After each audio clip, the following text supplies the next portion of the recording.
Greetings, Sagittarius and Sagittarius rising. This is your Western forecast for January 2025. In my yearly forecast, I described how the 4 outer planets are all changing signs, which is very rare. So as I talked about this huge paradigm shift happening in society and for the world.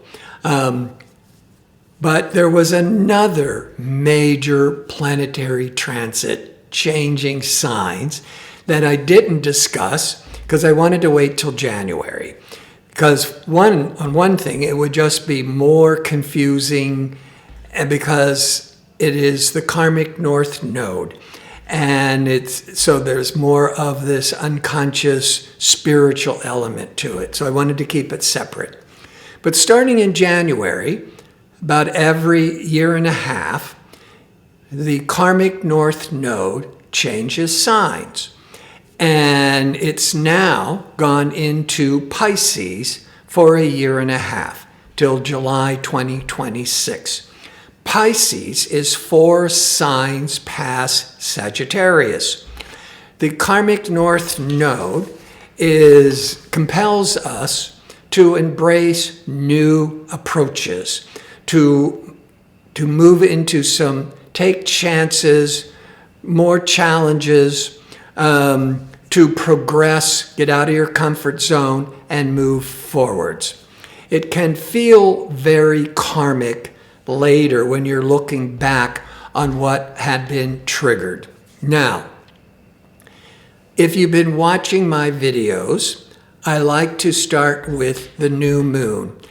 And on December the 30th, there was the new moon in Capricorn. We have a new moon every 4 weeks.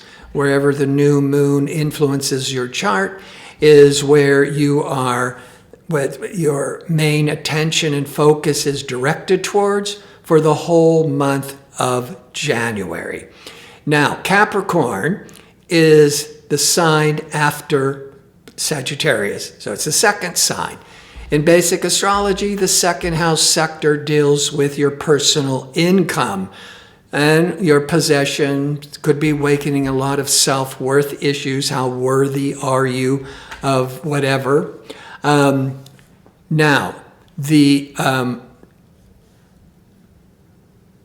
having it in the second house, there's going to be a major emphasis on increasing your income, on your cash flow, and then the karmic north node in the 4th, maybe it's around real estate, or maybe it's around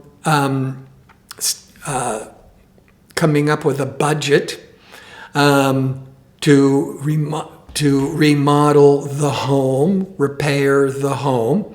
But before I break this further down, if you enjoy these kinds of videos and would like to see more of them, click like and subscribe. And don't forget to click on the notification bell so you can receive the latest postings. All right, so the new moon, December the 30th, a lot of your attention is on cash, your cash flow, increasing your income, all kinds of money matters. 2 weeks after a new moon is a full moon. The full moon reveals what's working and not working with what you were planning and thinking about with the new moon. The full moon will be on January the 13th. And maybe from the 12th, maybe the 14th, maybe even the 15th, that full moon can still be troubling the world. Because this full moon is in emotional Cancer, but it's going to align or be very much impacted by an irritable, impatient Mars, which will be in Cancer, and it's retrograde, which I talked about in my yearly, also in my December forecast. So around the 13th, 14th, full moon, bringing a lot of emotions to a head, with an angry impatient Mars in retrograde. And it's in your 8th house. The 8th house is the opposite of the 2nd house of your personal monies. The 8th house can then put a spotlight on your financial responsibilities with others, could put a spotlight on negotiating financial or business contracts. So whether you are seeking loans and grants and scholarships, or you have major bills to pay, or you're setting up a financial negotiation business partnership, that's the 8th house. But I would avoid around the 13th any of those types of financial negotiations because it's aligned with a really angry, frustrated Mars. So if you're asking and negotiating a financial contract around the 13th or 14th, a lot of you might just be getting really angry or upset, stressed out for those couple of days. So it's all about timing.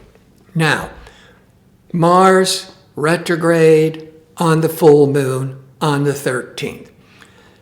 But in my other videos, I discussed how Mars every 2 years went retrograde December the 6th, 2024. And on January the 6th, Mars that was in Leo is now backing up into Cancer. And Cancer is 8 signs past Sagittarius. So the full moon's in Cancer in the 8th house. Frustrated Mars in retrograde is moving into the 8th house January the 6th till February the 23rd, at which point the Mars goes direct, releasing all this irritable pent-up energies until April the 17th. So any type of financial negotiations, contract negotiations, setting up a business partnerships, it's going to go a lot smoother from February the 23rd till April the 17th. Now, the Sun is in Capricorn till the 19th, but it's all part of the new moon in Capricorn, so that whole emphasis on cash flow continues to the end of January. But on January the 19th, the Sun now moves into Aquarius, into your putting a spotlight on your 3rd house. But the 2nd house of income is still the dominant theme. It's just that you're starting to get some new interests, new curiosities, if you will, when the Sun goes into Aquarius on the 19th. Now, the next new moon, as we start February, will be in Aquarius. So the Sun in Aquarius in your 3rd house will be the dominant theme for February. But the last week of January, the Sun in Aquarius is starting to bring in some new interests, some new ideas to the 3rd house. You might be thinking about taking a class. That's the 3rd house. Or selling. That's the 3rd house. With the dominant theme trying to increase your income, the 2nd house of income. The 8th house, with that Mars, the 8th house, when it comes to perhaps selling, could be loans and credit and mortgages, because the karmic north node is going to be feeling like this was all being meant to be, is now in Pisces, moving into your 4th house. 4th house is family, or it's real estate and property, or your living situation. The Venus is the planet of desire, what you value, what you love. Venus will be in Pisces for the month of January. Venus goes through all the signs once a year. So just for the month of January, creative, loving Venus is in Pisces, which is going to be very favorable for getting loving support and emotional support from family, or Venus beautifying the home, or obtaining art for the home, or painting the walls to be, more cheerful and brighten the place up. That's all that Venus. But there's this strong, focused energies on, for some of you, this can play out. Got to look at your own individual horoscope. But in general, for Sagittarius, a lot of you could be really starting to think about relocating, or getting another piece of property, or getting into real estate. And you're really looking at, with the new moon in Capricorn, on how to increase your income.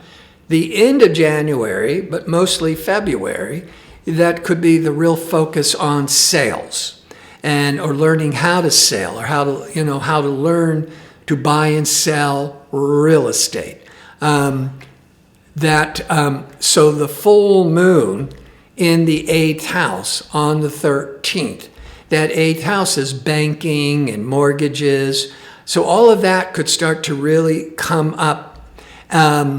Maybe you want to move, maybe you want to sell, but all these banking issues could be really frustrating and holding you back.